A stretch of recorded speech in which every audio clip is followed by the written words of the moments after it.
Wasak ang dalawang sasakyan matapos sumabangga ng van na nawalan daw ng preno sa Pasig. Sa Baguio City naman, 4 na sasakyan ang nagkarambola rin dahil sa pumalyang preno. Nasa frontline ng balitang yan si Rainiel Pawid.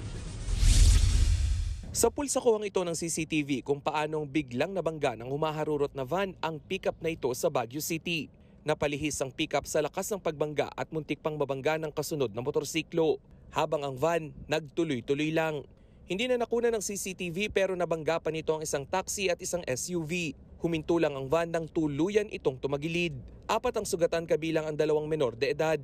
Base sa investigasyon, nawalan umano ng preno ang van. Posibleng maharap sa kasong reckless imprudence resulting in multiple physical injuries at multiple damage to property ang driver ng van. Wasak naman ang harapan at basag ang windshield ng van na ito matapos sumalpok sa 2 pang sasakyan sa C5 Corner Lanuza sa Pasig kaninang madaling araw. Ayon sa driver ng wing van, galing silang Malabon at magdi-deliver ng toyo sa Taguig. Bigla raw nagkaproblema ang kanyang preno at dito niya nabangga ang 2 pang sasakyan. Pag tingin ko naka-stop na sila, pag apa ko sa preno, wala na ako maiwasan kasi sa kabila may kotse. Ang isa sa mga nadamay na sasakyan na sandwich ng 2 sasakyan. Nagtamo ng minor injury ang pahinante at driver ng wing van.